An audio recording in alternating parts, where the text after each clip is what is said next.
मैं कौन हूँ, मैं भाव क्या है। आज हम ना विस्तार से शांति से एक एक पॉइंट को क्लियर करके समझेंगे। ये जो मैं भाव है ना, ये सीधी सी बात है कि ये किसी भी तरह से भौतिक इसका स्वरूप नहीं होता। आत्मा के रूप में भी नहीं हूँ, पदार्थ के रूप में भी नहीं हूँ, किसी भी रूप में, एक ज्योति के रूप में समझ लो। तो पहला ये पॉइंट क्लियर कर लो कि किसी भी तरह से ये मैं भाव शरीर के अंदर नहीं हूं। इसके बहुत सारे कारण हैं। मैं ऐसा क्यों कह रहा हूं, मैं क्यों नहीं हूं शरीर के अंदर, किसी भी तरह से शरीर के अंदर इसलिए नहीं हूं क्योंकि ये जो शरीर है ना, ये जड़ चेतन, जितना भी संसार में हम जड़ चेतन जड़ देख रहे हैं, यानी पदार्थ देख रहे हैं, ये भी असल में चेतन का ही स्वरूप है, परमात्मा का ही प्रकट रूप है। तो जब कोई जड़ चीज है ही नहीं, शरीर भी नहीं है जड़ चीज, तो फिर अंदर बाहर का सवाल ही पैदा नहीं होता। इसके अलावा भी बहुत सारे कारण हैं जो मैं ये बात कह रहा हूं। लेकिन एक चीज आप बताओ, एक चीज आप जरा ना ठंडे दिमाग से एक बार सोचना और बताना, क्या आप शरीर के अंदर हो? सोचना जरा, क्या ऐसा है, सचमुच ऐसा है कि हम शरीर के अंदर हैं? बिल्कुल भी नहीं है। अगर हम शरीर के अंदर होते तो हमें पता नहीं होता हम शरीर के अंदर हैं। हमें खुद नहीं पता, हमें ये तो पता है नहीं कि हम हैं क्या, माने बैठे हैं कि बस हम शरीर के अंदर हैं। तो जरा ध्यान से चिंतन करना, हम ये ना मान के चल रहे हैं, वास्तविकता से परे हैं, गहराई से कभी चिंतन नहीं किया। हम ना तो शरीर के अंदर हैं, ना शरीर के बाहर हैं, ना ही किसी पदार्थ रूप में हैं। मैं इस तरह से हूं ही नहीं। फिर क्या हूं मैं, कैसा हूं फिर मैं? जब पदार्थ के रूप में नहीं हूं, ज्योति के रूप में नहीं हूं, आत्मा के रूप में नहीं हूं, शरीर के अंदर नहीं हूं, लेकिन मैं तो हूं। कुछ तो हूं ना जिसको दर्द होता है, कोई तो है ना जो जन्म मरण में है, कोई तो है ना जो सुख दुख में है। क्या हूं फिर मैं? यही बात आज हमने समझनी है। देखो, ये जो मैं भाव है ना, ये मन की तरह है। जैसे मन होता है, शरीर का कोई हिस्सा नहीं है, फिर भी सारे मानते हैं कि मन होता है। अहंकार होता है, सारे मानते हैं। अहंकार का जन्म भी होता है, अहंकार मिटता भी है। जैसे कहते हैं ना भाई, उसका मेरा अहंकार मिट गया, तो अहंकार मिटता है। ऐसे मन की इच्छाएं भी मिटती हैं, मन की इच्छाएं जागृत भी होती हैं। जिस तरह से मन है, अहंकार है, इसी तरह से मैं भाव है। यानी जो मैं हूं ना, या आप हैं, हम सब ये मैं भाव ही हैं। बस हम सब मैं भाव ही हैं। हम सब तो छोड़ो, कोई जीव है ना, जो जीव है जिसको लगता है कि मैं हूं, वो सारे मैं भाव ही हैं। परमात्मा अस्तित्व के रूप में आप में और मेरे में कोई फर्क नहीं है। अस्तित्व के रूप में दोनों ही परमात्मा हैं। पेड़ पौधे, सूर्य, हम सब एक ही हैं। दिखने में अलग अलग हो सकते हैं, मैं अलग, ये दीवार अलग, ये कुछ अलग, ये अलग, लेकिन ये सारे ही परमात्मा का साकार रूप है। अलग क्या है? अलग ये मैं भाव है। और ये भी रचना है। मैं भाव मतलब स्वतंत्र रूप से तो नहीं है, लेकिन इस आत्मा के कारण है मैं भाव। जैसे मैं हूं, मुझे लगता है ना मैं कुछ हूं, ये लगना ही मैं भाव है। हकीकत नहीं है ये लगना, महसूस होना, ये इस आत्मा की शक्ति से है। मैं भाव आत्मा से ऐसे अलग कोई चीज नहीं है। इस बात को ना अगर आपने अच्छी तरह समझना है, सबसे बढ़िया एग्जाम्पल है बर्फ का और ठंडक का। जैसे ठंडक होती है ना, ठंडक ऐसा तो नहीं है कि बर्फ से ऐसे अलग है, या ठंडक ऐसा भी नहीं है कि इसका कोई आकार हो। ठंडक कोई भौतिक चीज भी नहीं है, लेकिन बर्फ से जुड़ी हुई है। जिस तरह से बर्फ और ठंडक एक साथ हैं, इसी तरह से आत्मा और मैं भाव एक साथ हैं। यानी मैं हूं ना, मैं एक भाव हूं, लेकिन ठंडक की तरह हूं। और मैं ही जिस तरह से, यूं समझ लो, जिस तरह से ठंडक ने बर्फ को महसूस करना है कि ठंडक ठंडक ये जानना चाहती है कि मैं कौन हूं। जब ठंडक को ये पता लग जाता ना कि मैं बर्फ से उत्पन्न हो रही एक चीज ही हूं, खाली एक एहसास हूं ठंडक, वैसे ही इस मैं भाव को ये महसूस करना है कि मैं स्वतंत्र रूप से अलग से तो कुछ नहीं हूं, लेकिन इस आत्मा से उत्पन्न होने वाला एक भाव मात्र हूं। मैं भाव से संबंधित ना बहुत सारी बातें हमें ध्यान में रखनी होगी। नंबर 1, ये जो मैं भाव है ना, ये इंद्रियों रहित है।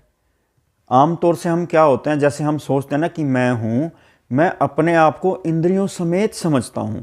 ये मैं सिर्फ मैं होता है, इंद्रियों समेत नहीं होता। किसी का दूसरा जन्म होता है, उसकी फिर इंद्रियां अलग हो जाती हैं।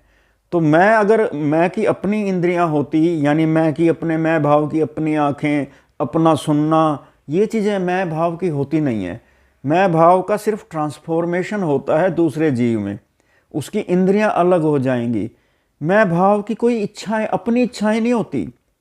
मतलब ऐसा मत समझना कि एक मैं हूं और मेरी इच्छाएं होती हैं, मैं सोचता हूं, मैं याद करता हूं। ये तो फिर अहंकार हो गया। शुद्ध रूप में मैं भाव को ही मैं समझना। इसके साथ की जो चीजें होती है ना, विचार, इंद्रियां, ये मैं भाव में नहीं आती। मैं भाव के बारे में एक सबसे इंपॉर्टेंट चीज है, जैसे ये मैं भाव हूं, मैं हूं, ये परमात्मा ने मैं भाव बना के छोड़ नहीं रखा, स्वतंत्र नहीं कर रखा, अलग से मैं बना के छोड़ा हुआ नहीं है। ये यहाँ से, इस आत्मा से हर पल नया मैं भाव उत्पन्न हो रहा है। मैं जब सो जाता हूँ, नींद कर गया, तो उठने के मतलब नींद की अवस्था में, गहरी नींद की अवस्था में, मान लो स्वप्न नहीं आ रहा, उस टाइम मैं भाव गायब है, खत्म है, मैं भाव है ही नहीं। मैं भाव आत्मा तो है, मैं भाव उस टाइम के लिए नहीं है। फिर आप कहोगे उठ, जब नींद से उठते हैं तो वही मैं भाव ही तो उठा जो सोया हुआ था। नहीं, वो नया मैं भाव है। मैं भाव हर पल नया है, अपने आप में है ही नहीं। जिस तरह से बर्फ से हर पल ठंडक उत्पन्न हो रही है, ऐसा नहीं है कि बर्फ ने ठंडक बना के छोड़ दी, अब तो ठंडक बन गई। हर पल नई बर्फ ठंडक है। इसी तरह मैं भाव इसकी ऊर्जा से है। आप कहोगे नहीं, जब मैं नींद से जागते हैं तो हमें पिछला सारा याद रहता है, सब कुछ याद रहता है। मैं कल रात को सोया था, कल क्या था, पिछला मेरी सारी घटनाएं, सारा पूरा याद होता है, तो वो मैं एक ही हुआ, पहले से बना हुआ हो गया? नहीं, मैं को याद भी कौन दिलाता है? अगर आपको ये लगता है ना कि मैं याद करता हूँ, मैं सोचता हूँ, ये भी गलती है। आप नहीं सोचते, ये आत्मा से विचार उत्पन्न हो रहे हैं, आत्मा से विचार उत्पन्न हो रहे हैं। मैं तो इसको महसूस करता है कि विचार आ रहे हैं। आप कहोगे क्या गारंटी है? आप खुद ही देख लो, विचार शून्य हम होते ही नहीं है, विचार तो कॉन्टिन्यूअस चलते रहते हैं। यहीं से तो आत्मा से ही तो उत्पन्न हो रहे हैं। आप कहोगे, आप जैसे कहते हो ना, मैं याद किया, मैं याद करता हूँ, किसी की याददाश्त अच्छी होती है, याद भी हम नहीं करते। अगर याद भी ये आत्मा दिला रही है, ये शक्ति दिला रही है, हम याद नहीं करते। मैं की अपनी कोई शक्ति नहीं होती। जो मेरे होने का जो एहसास है ना, ये आत्मा करवा रही है। अगर आत्मा मुझे ऐसा एहसास करा दे, मुझे ये भी नहीं पता लगेगा कि मैं हूँ कि नहीं हूँ। इसका सबूत देता हूँ। जैसे कोई इंसान बेहोश हो जाता है, कहाँ गया वो? उस बेहोश इंसान को जब होश आता है ना, उसको पता ही नहीं था मैं कहाँ हूँ। तो ये साबित हो गया ना, जब तक वो बेहोश था तब तक वो था ही नहीं। होश में आने के बाद वो नया मैं हो गया। पिछला याद होने से ये गारंटी नहीं हो जाती कि वो एक बन चुका है पहले से मैं। हर पल मैं नया बन रहा है। मैं भाव की अपनी शक्ति नहीं होती, इसको साबित किया जा सकता है। अगर मान लो मैं भाव की अपनी कोई शक्ति होती, जैसे मान लो मैं शेर हूँ, शेर की एक अपनी शक्ति होती है, शेर के जबड़े में बहुत बड़ी ताकत होती है। अगर ये शक्ति, दांतों की जो शक्ति, शेर में जो चुस्ती फुस्ती है, अगर मैं भाव की होती, फिर चाहे वो अगले जन्म में चींटी भी बन जाए, शक्ति तो उसकी चींटी में आनी चाहिए ना। फिर तो चींटी में भी उतनी ताकत होनी चाहिए। तो बहुत सारी आदतें, गुण, ये भी मैं भाव के अपने नहीं हैं। एक शेर है, शेर की मृत्यु हो गई तो मैं भाव बच गया। मैं भाव की अपनी शक्ति होती, मैं भाव के अपने गुण होते। जैसे शेर बहुत बहादुर है, उसमें डर नाम की चीज़ नहीं है। तो मैं भाव की अगर अपनी शक्ति होती, मैं भाव अगर शेर होता, अपनी शक्ति होती, अपने गुण होते बहादुरी वाले, तो जब वो चींटी भी बन जाएगा, जब वो छोटा सा चूहा भी बन जाएगा अगले जन्म में, तो उसके अपने गुण बहादुरी वाले तो रहेंगे। फिर चूहा इतना डरता क्यों है? तो कहने का मतलब, मैं भाव के अपने गुण नहीं होते, अपनी आदतें नहीं होती। अब जैसे हम हैं, हम एक सेकंड में अपने हाथ को कितनी बार ऐसे ऊपर नीचे कर सकते हैं? एक सेकंड में, हद से हद 20 बार, 10 बार, एक सेकंड में ऐसे कर देंगे। लेकिन अगर मान लो इंसान का जन्म किसी मक्खी के रूप में होता है, तो मक्खी तो 1 सेकंड में कितनी बार पंख फैला देती है। या कोई पक्षी होता है, कुछ पक्षी तो ऐसे हैं जैसे 1 सेकंड में 80 बार अपने पंख फैला लेते हैं। तो मैं भाव के अगर ये फैलाने की आदत या फैलाने की शक्ति अपनी होती, फिर तो जब किसी भी जन्म में हो जाए फैला ही सकते हैं। ये जो चीज़ें हैं ना, जैसे बहादुरी, डरपोक, ये जो गुण होते हैं, अब किसी इंसान के रिफ्लेक्सेस बहुत अच्छे होते हैं, क्रिकेट खेलेंगे फट से कैच ले लेते हैं, जंप कोई अच्छा कर जाता है, कोई तेज बहुत दौड़ता है। ये जो सारे गुण हैं, ये जो सारी आदतें हैं, आपने आदतें भी देखा होगा, कई लोग यूं यूं करते रहते हैं, यूं करते रहते हैं, उनको पता ही नहीं होता, कोई यूं करते रहते हैं, तो उनकी ये चीज़ें अपने आप हो रही होती हैं। तो आदतें, किसी का चलने का अलग तरीका होता है, तो ये सारे जो कर्म है ना, ये आत्मा कर रही है। मैं भाव का अपना कुछ नहीं होता, ना अपनी ताकत, ना अपने आदत, ना गुण। मृत्यु होती है तो ऐसा मत समझ लेना कि मैं भाव कोई अंदर बिंदु सा है, मृत्यु के बाद बाहर निकल जाएगा, कोई ज्योति के रूप में है, निराकार रूप में ऐसे निकल जाएगी, ऐसा भी नहीं है। जिस तरह से बर्फ़ से ठंडक हम अलग करके ले जा नहीं सकते, चलो यार ठंडक को थोड़ी देर वहाँ रख देते हैं, बर्फ़ यहाँ रख देते हैं, दोनों एक साथ हैं। इसी तरह से ये आत्मा के साथ मैं भाव जुड़ा हुआ है। एक ही बाहर से देखने में ना, ये आत्मा, मैं भाव, परमात्मा, शरीर सब एक ही हैं। तो जो लोग सिर्फ भौतिक चीज़ को देखते हैं, वो इसी को मैं समझते हैं, वो इसको शरीर भी समझते हैं। फिर उनके लिए, क्योंकि जो मृत्यु हो जाती है किसी की, क्योंकि शरीर दिखता ऐसा है कि जैसे कुछ निकल गया, क्योंकि शरीर निष्क्रिय हो जाता है। हालांकि ये चेतन सत्ता तब भी है, बस उसी ने ही तो सक्रिय कर रखा था, इसी शक्ति ने इसको चला रही थी शरीर को। अब वो शक्ति रोक दी उसने, हाथ उठाना बंद हो गया, ये सब हरकतें बंद हो गई, तो लोगों को लगता है कि शायद कुछ निकल गया। अगली बात ये ध्यान देनी है कि ये जो मैं भाव है ना, इच्छाओं रहित है, मन रहित है। ये मतलब ये सिर्फ शुद्ध मैं भाव ही है, इसकी अपनी कोई इच्छाएं नहीं होती। क्या कहना चाह रहा हूँ मैं, जैसे मान लो अभी मैं हूँ, मैं भाव है, तो अभी मेरी कोई खाने की कोई विशेष पसंद है, उदाहरण के तौर पे मुझे खीर पसंद है, तो ऐसा नहीं है कि यही मैं भाव जब दूसरे योनि में जाएगा, जब दूसरा जन्म होगा, अब मान लो मुझे शेर बना दिया परमात्मा ने, शेर का शरीर दे दिया, शेर का रूप दे दिया, तो मेरी अपनी अगर इच्छा होती तो मुझे तो खीर पसंद है, तो चाहे मैं शेर बन जाऊं, मेरी तो अपनी इच्छा है, तो मैं वहाँ शेर बन के भी खीर खाऊंगा। लेकिन शेर बनते ही मुझे घास अच्छी नहीं लगती, मुझे मांस अच्छा लगता है। अगला पॉइंट ये है कि मैं भाव में और अहंकार में फ़र्क है। ये जो मैं भाव है ना, ये अहंकार करता है। मैं भाव का तो सिर्फ इतना सा मतलब है कि स्वयं के होने का एहसास, लगता है कि मैं कुछ हूँ। इस मैं भाव का अपना कुछ है तो इसके भाव ही हैं। अब एक चीज़ और समझनी है कि जीव निर्जीव क्या होता है। जब हर चीज़ परमात्मा ही है, कण कण में परमात्मा ही है, तो सब सारे फिर जीव ही होने चाहिए, निर्जीव तो कुछ बचता ही नहीं है। फिर इस हिसाब से तो सारे निर्जीव, सारे जीव हैं। जैसे कोई पेन है, कॉपी है, दीवार है, निर्जीव बहुत सारी चीज़ें होती हैं।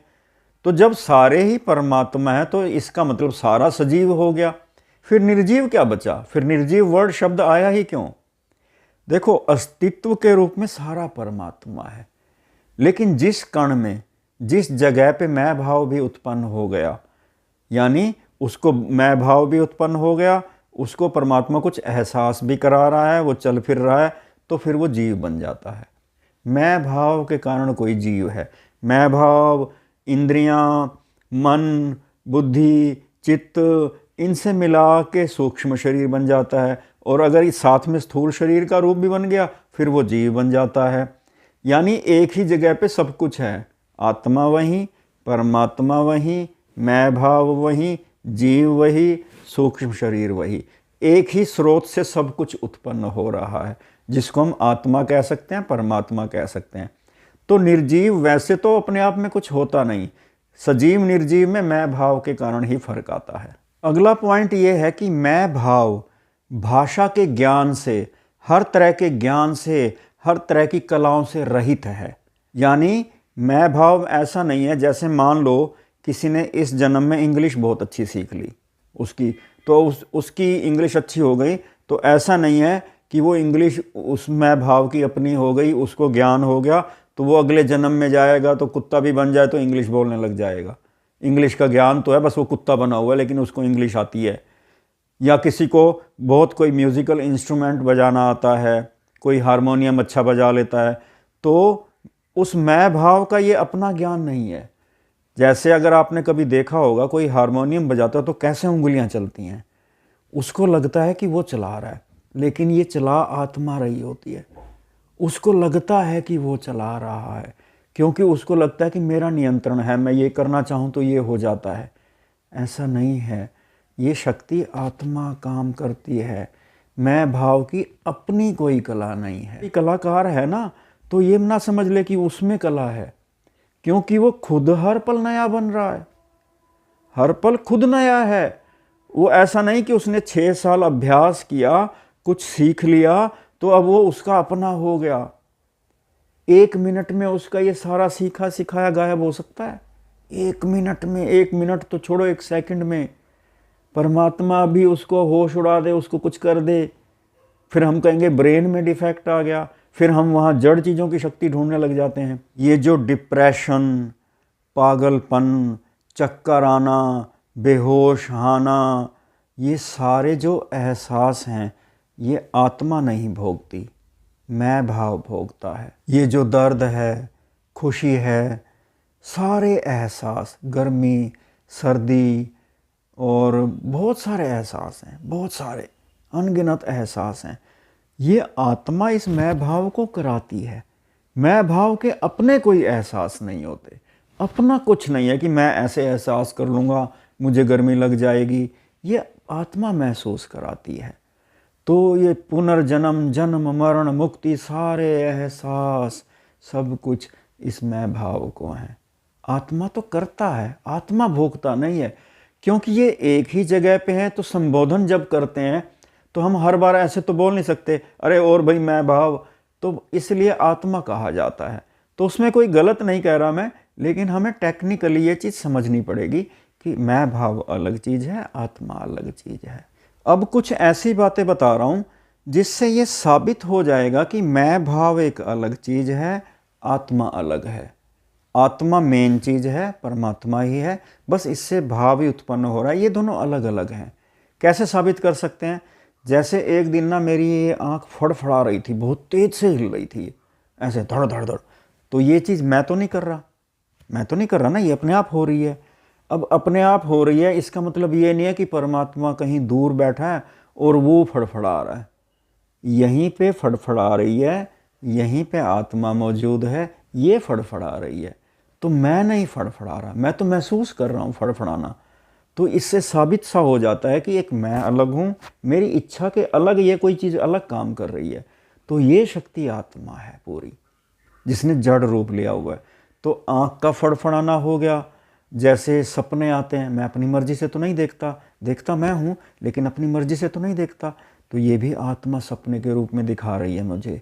और भी जैसे एक इंसान देखा था, तो उसके ना बुज़ुर्ग थे, उसकी ऐसे उनकी ऐसे गर्दन हिलती रहती थी, ऐसे ऐसे, वो तो नहीं हिला रहे, अपने आप हिल रही है, और ये शक्ति यहीं पे हिला रही है।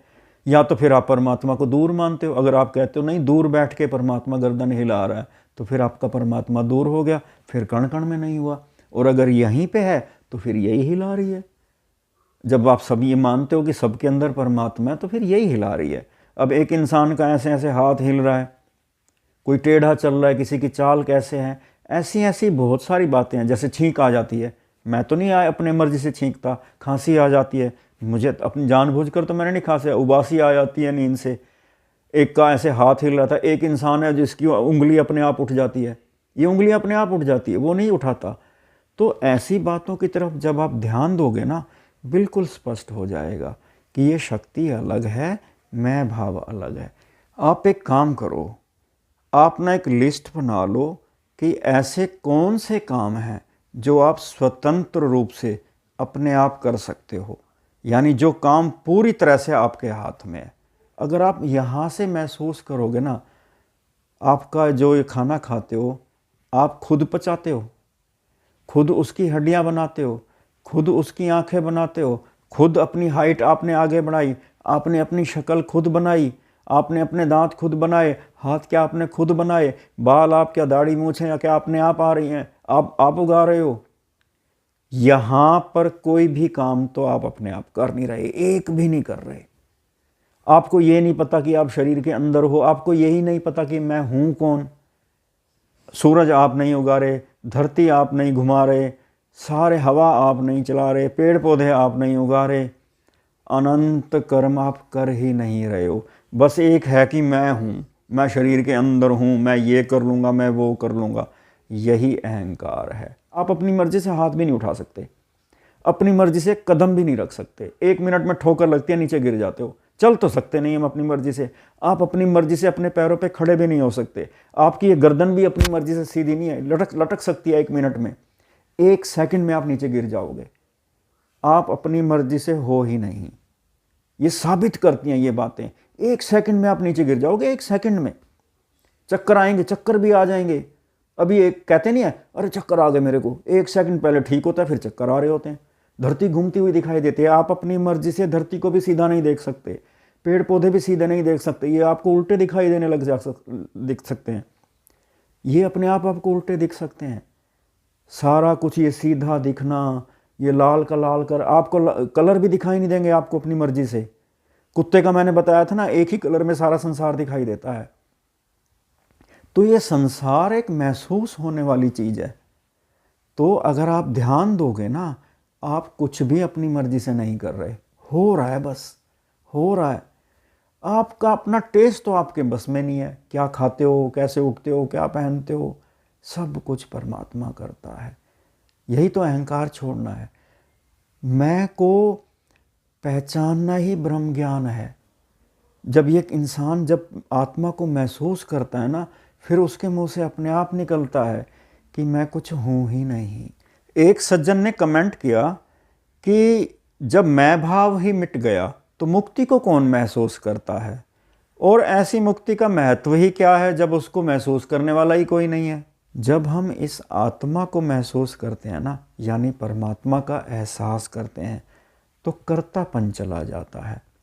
जब कर्तापन चला जाता है तो कर्म फल से मुक्ति हो जाती है, और जब कर्म फल से मुक्ति, जब कर्म फल से मुक्ति तो जीवन मुक्ति। अगर जीवन है तो उसके साथ दुख भी हैं, चाहे किसी भी योनि में चले जाएं। तो हमें ये जो जीवन मिला है ना, इस जीवन का लक्ष्य है। इस जीवन का जीते जी हम परमात्मा को पा सकते हैं, पाना चाहिए। एक चीज़ बताऊं आपको, ये जो आपको एहसास है ना जिंदा होने का, ये जो जिंदा होने का एहसास है, ये इसको ऐसे मत जाने दो। इसके होते हुए प्रभु का एहसास कर लो। पता नहीं कब ये एहसास भी ख़त्म हो जाए, कब इंसान पागल हो जाए, कब नीचे गिर पड़े, कब चक्कर आ जाए। कुछ भी किसी को कभी भी हो जाता है, एक पल में जीवन बदल जाता है। इसको ना ऐसे अहंकार में ना गंवाओ, जरा जरा सी छोटी छोटी बातों में। अभी मौका है, संभल जाओ, नहीं तो बहुत पछतावा होता है बाद में। तो जो ये कह रहे हैं ना ऐसी मुक्ति का क्या फ़ायदा, ये बहुत छोटी सी बात है। अरे पा ही लो ना मुक्ति, एहसास कर ही लो ना परमात्मा को। काहे को इतने प्रश्न करने, क्या होगा मुक्ति का जब महसूस करने वाला ही नहीं रहा। आपका काम है प्रभु के दर्शन करना। पा लो, बातें ही ख़त्म हो जाएंगी, प्रश्न ही ख़त्म हो जाएंगे, काम ही ख़त्म हो जाएगा, जीवन का मकसद सफल हो जाएगा। ये जो रोटी खाना, सो जाना, बच्चे पालना, ये तो जानवर भी कर रहे हैं। इसमें कोई बड़ी बात नहीं है। थोड़ा तरीका अलग हो सकता है हमारा, ये सारे काम जानवर कर रहे हैं। सिर्फ इंसान है जो प्रभु को पा सकता है, अभी पा सकता है। आप क्यों पीछे हट रहे हो? कौन सी चीज़ रोक रही है आपको? अभी परमात्मा है, ये रहा ना, ये रहा, अपने पास है। जहाँ जहाँ मैं जाता हूँ वहीं परमात्मा साथ है। इस आत्मा को ही तो महसूस करना है, इतना ही तो करना है।